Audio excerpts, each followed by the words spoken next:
नमस्कार दोस्तों, आज के इस वीडियो में हम बात करेंगे अरस्तू के न्याय के बारे में।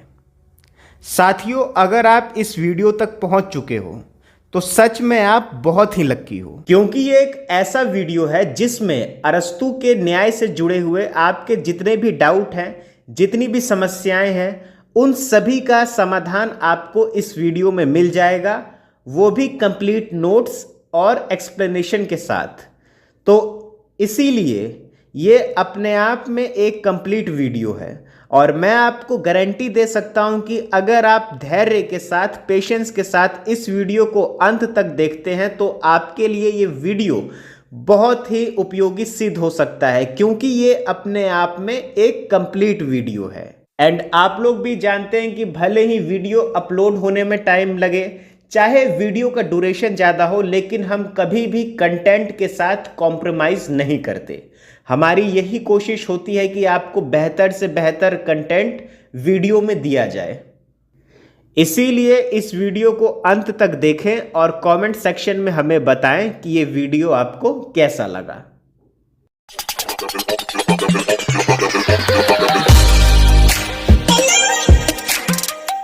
बात की जाए अरस्तू के न्याय की, तो साथियों आपको बस ये डायग्राम ध्यान रखना है। बस अरस्तू के न्याय दो भाग में है। पहला है सामान्य न्याय, दूसरा है विशेष न्याय। और इस विशेष न्याय के ही दो सब पॉइंट्स है, यानी कि इसको और दो भागों में बांटा गया है, जिसे हम कहते हैं वितरणात्मक न्याय और दूसरा है सुधारात्मक न्याय।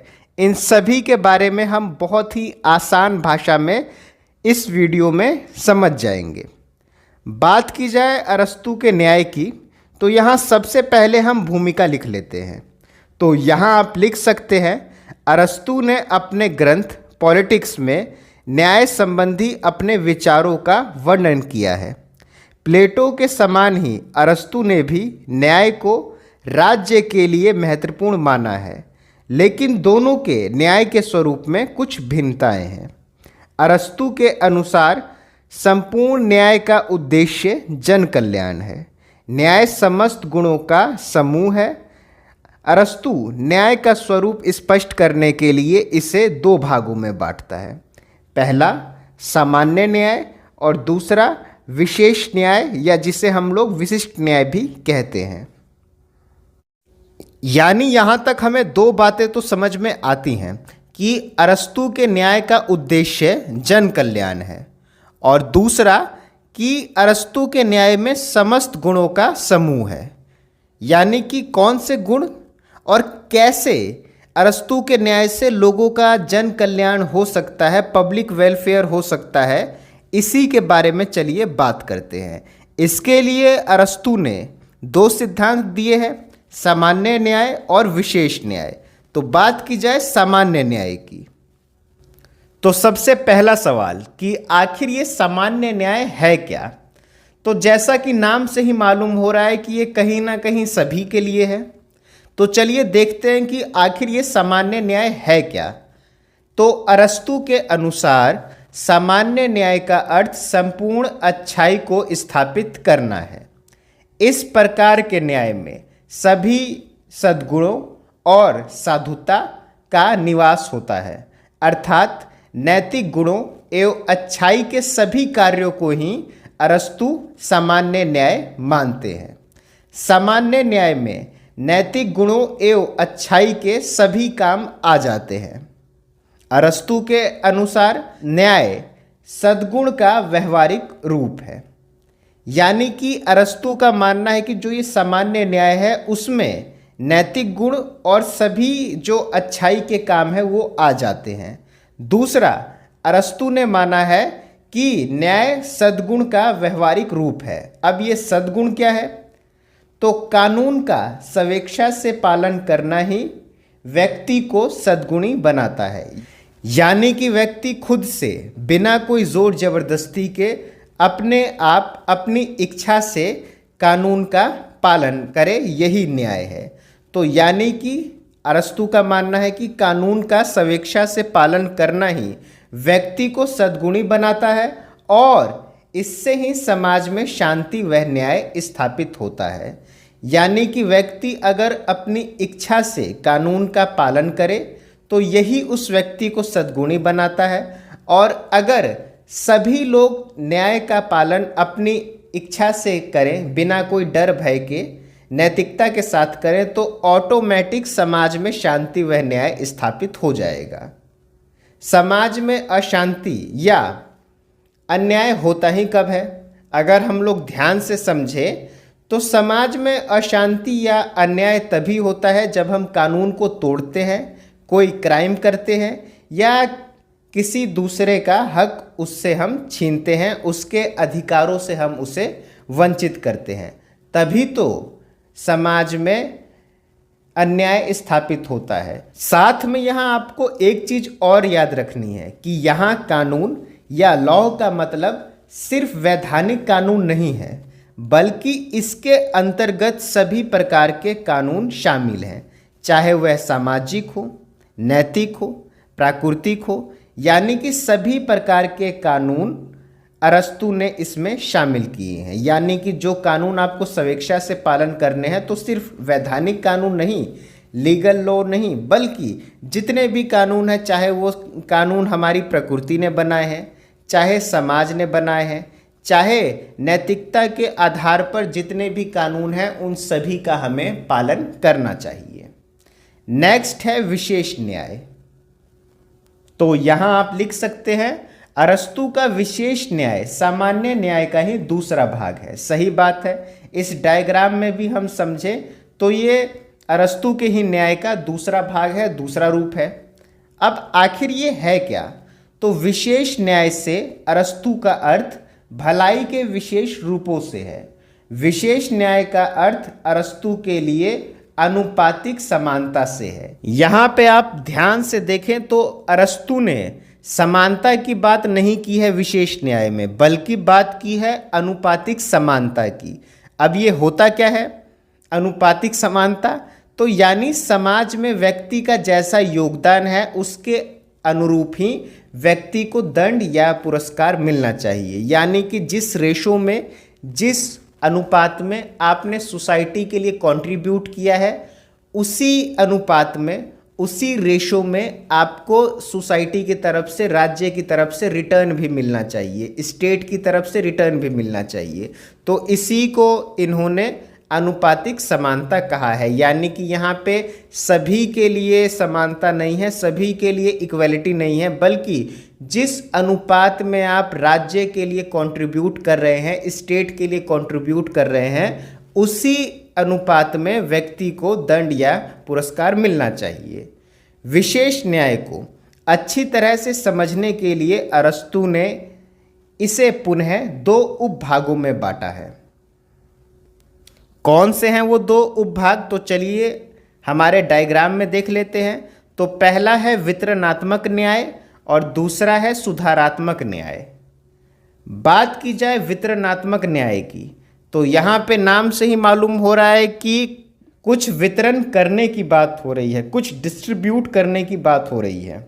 तो चलिए देखते हैं कि आखिर वितरणात्मक न्याय है क्या। तो वितरणात्मक न्याय से अभिप्राय यह होता है कि राज्य में रहने वाले सभी व्यक्तियों को राज्य से सुख दुख एक समान नहीं मिलने चाहिए। ऐसा करना न्याय का विरोध है। सही बात है, क्योंकि समाज में अलग अलग प्रकार के लोग रहते हैं और अलग अलग प्रकार के योगदान भी देते हैं। यानी कि समाज में कई सारे लोग ऐसे हैं जो समाज के लिए सकारात्मक योगदान देते हैं, पॉजिटिव कंट्रीब्यूट करते हैं, तो वहीं कई सारे लोग ऐसे भी हैं जो समाज में नकारात्मक योगदान देते हैं। जैसे कई प्रकार के असामाजिक तत्व या कई ऐसे लोग हैं जो इस सोसाइटी में अपना नेगेटिव कंट्रीब्यूट करते हैं। तो इसीलिए अरस्तू ने कहा है कि भाई जैसे लोग अपना समाज में योगदान दे रहे हैं, तो वैसा ही उनको जो है रिटर्न भी मिलना चाहिए राज्य की तरफ से। तो इस दृष्टि से वितरणात्मक न्याय का आधार समानता नहीं है। सही बात है, क्योंकि राज्य में हर नागरिक अपना योगदान करने में समान रूप से सामर्थ्य नहीं रखता है। ये भी सही बात है। तो राज्य को चाहिए कि वह अपने नागरिकों में पदों, सम्मानों, लाभ तथा पुरस्कारों का बंटवारा या वितरण न्यायपूर्ण तरीके से करे। अर्थात अंत में हम कह सकते हैं कि अरस्तु निरपेक्ष समानता के पक्ष में नहीं है। उनके अनुसार जो योग्य है केवल उनको ही राज्य की ओर से पद, पुरस्कार या सम्मान मिलना चाहिए। आई होप कि आपका ये डिस्ट्रीब्यूटिव जस्टिस अच्छे से आपका क्लियर हो गया होगा कि कैसे जो है समाज में क्या चीज़ डिस्ट्रीब्यूट किया जा रहा है, समाज में किस चीज़ का वितरण किया जा रहा है और किस आधार पर किया जाएगा। यही बात अरस्तु ने अपने वितरणात्मक न्याय में कही है, जिसमें मोटे तौर पर हम जानते हैं कि जिस प्रकार का व्यक्ति का योगदान है उसी प्रकार का राज्य की तरफ से व्यक्ति को पद, पुरस्कार या सम्मान मिलना चाहिए, क्योंकि सभी का योगदान सोसाइटी में डिफरेंट है। सभी एक समान जो है कैपेबल नहीं है सोसाइटी में कंट्रीब्यूट करने के लिए। तो इस चीज़ को यहाँ पर ध्यान रखा गया है अरस्तु के वितरणात्मक न्याय में। नेक्स्ट है सुधारात्मक न्याय। अब ये क्या है? तो नाम से ही मालूम हो रहा है कि यहाँ पे सुधारा जा रहा है। तो सुधारात्मक न्याय का उद्देश्य नागरिकों में परस्पर संबंध स्थापित करना है। इसका मुख्य लक्ष्य यह है कि राज्य अपने नागरिकों के मध्य उत्पन्न होने वाले विवादों या त्रुटियों का उपचार करे या निपटारा करे। यानी जब किसी राज्य में या समाज में अनेक लोग रहते हैं तो उनमें आपस में कई समस्याएं उत्पन्न होने लगती है। इन समस्याओं से निपटने के लिए ही अरस्तु ने सुधारात्मक न्याय को प्रस्तुत किया है। अर्थात यदि कोई नागरिक दूसरे से अनुचित व्यवहार करता है तो अपराधी को राज्य या न्यायालय द्वारा दंड और पीड़ित को सहायता देने का प्रावधान अरस्तु के सुधारात्मक न्याय में दिया गया है। तो ये है अरस्तु का सुधारात्मक न्याय। अब चलिए इन दोनों को और बेहतरीन तरीके से समझने के लिए कि आपके मन में कोई डाउट ना रहे, इसके लिए और ये कंसेप्ट आपको बहुत अच्छे से क्लियर हो जाए, बात कर लेते हैं इन दोनों के डिफरेंस की। साथ ही आपको ये याद रखना है कि ये सिर्फ मैं आपके समझने के लिए ये डिफरेंस बता रहा हूँ, आपकी अंडरस्टैंडिंग को डेवलप करने के लिए। इन्हें आपको एग्ज़ाम में लिखने की कोई ज़रूरत नहीं है, लेकिन अगर आप अपने नोट्स में लिखना चाहें तो लिख सकते हैं, आपके लिए बहुत ही अच्छा रहेगा। और एग्ज़ाम में अगर आपके पास एक्स्ट्रा टाइम हो तभी आप इन डिफरेंस को लिखेंगे, वरना इनको लिखने का कोई फ़ायदा नहीं है। इतना कंटेंट आपके लिए इनफ होगा। तो बात की जाए इन दोनों के डिफरेंस की। यहाँ शायद आप लोगों ने ध्यान दिया हो, वितरणात्मक न्याय योग्यता व समानुपातिक समानता पर टिका है, जैसा कि हमने वीडियो में डिस्कस भी किया।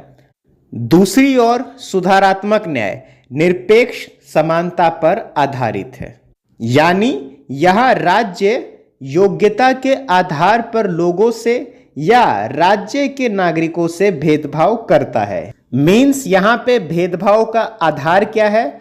तो वो है नागरिकों की योग्यता। दूसरी ओर सुधारात्मक न्याय में हम बात करें तो यहाँ राज्य किसी भी व्यक्ति के साथ किसी भी आधार पर कोई भेदभाव नहीं करता, सभी से समान व्यवहार करता है। यानी यहाँ पे व्यक्ति की योग्यता नहीं देखी जाती। अगर आपने गलत किया है तो आपको दंड दिया ही जाएगा। यही बात नेक्स्ट पॉइंट में की जा रही है। ये समाज में सकारात्मक योगदान देने वाले लोगों से संबंधित है, यानी कि ये सही के लिए है। जिनका समाज में सकारात्मक योगदान है, जो सही है, उन्हीं को वितरणात्मक न्याय में पुरस्कार, सम्मान, पद या पदों के वितरण की बात की गई है कि यदि व्यक्ति का योगदान सकारात्मक है, उसमें योग्यता है, तो राज्य को उस व्यक्ति को अधिक से अधिक लाभ देने चाहिए। यही बात वितरणात्मक न्याय में की गई है। जबकि सुधारात्मक न्याय समाज में नकारात्मक योगदान देने वालों से संबंधित है, यानी कि हम कह सकते हैं कि ये गलत लोगों से संबंधित है, गलत के लिए है। जो लोग समाज में नकारात्मक योगदान दे रहे हैं उनको सजा देने से है।